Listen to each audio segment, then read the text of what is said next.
everyone, welcome to another fun science time with the naturalist educators at Truckee Meadows Parks Foundation. This is Kayla, and today we will be talking about something we all experience in the wintertime. That's right, snow. Before we get to the activity, let's talk about how snow is formed. Snow, rain, sleet, and hail all occur during the precipitation stage of the water cycle, meaning it occurs after the water vapor has condensed, forming thick clouds. Gravity then takes hold and releases all the moisture. Now, you might be wondering, why does water sometimes become snow and other times become hail or sleet? Let's use ice cubes as an example. When you stick ice cubes into the freezer, the liquid slowly freezes to a solid. This represents how sleet and hail are formed. The water vapor rises and slowly cools into a liquid, which then slowly cools into a solid. Once the molecules have formed heavy clouds, they fall down as sleet and hail. Snow, on the other hand, is created through sublimation. Sublimation is when the water vapor freezes to a solid without becoming a liquid first. Let's go back to our water cycle and see the difference. In the condensation step, the temperature is so cold that the water vapor turns immediately to a solid. Then, when the clouds are heavy enough, they release moisture as snow. Now that we know how snow is formed in nature, let's see how we can create snow at home. To start, we'll need to gather some supplies. We'll need a measuring cup with about 1 cup of cold water, a bowl, a stirring spoon, a baking sheet, and a measuring cup with 2 cups of frozen baking soda. Make sure you leave the baking soda in the freezer for at least 8 hours before you do this activity. Go ahead and gather your supplies, and then come back to the video when you're ready. Welcome back, everyone. This is Kayla, here to make some snow with you today.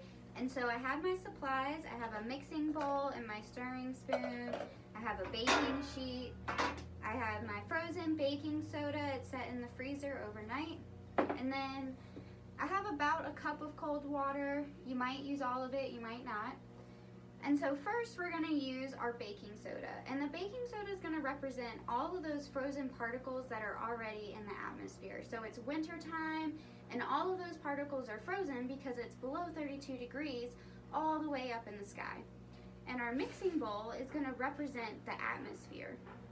And so we're just going to pour all of these frozen particles into the atmosphere because they're already there.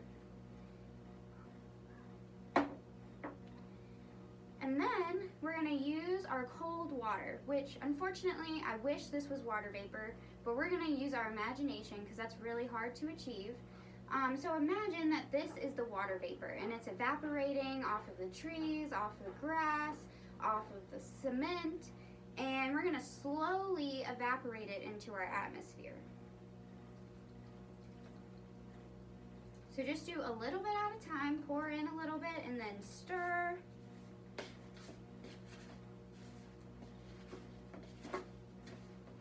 And you'll see that your baking soda starts to clump up. And so that shows that all these frozen particles turn that water vapor immediately to a solid because it's so cold up there. And then it starts to clump together, forming a cloud.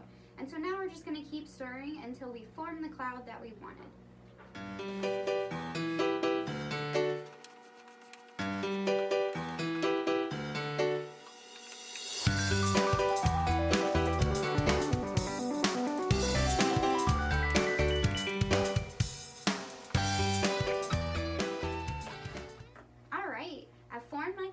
And so now I'm just going to take a big handful of it.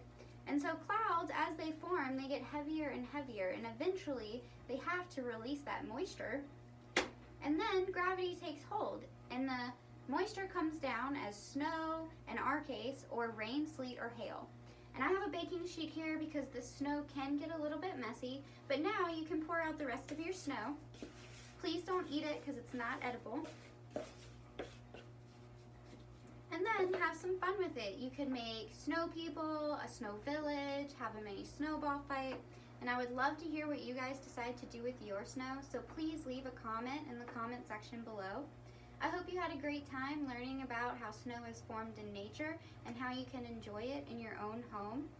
I hope you have a great day, and until next time, remember to be a steward. Thanks for tuning in to another Science Time with the Naturalist Educators. Have ideas for other experiments or scientific topics you would like to learn more about? Leave a comment in the comment section below with your ideas.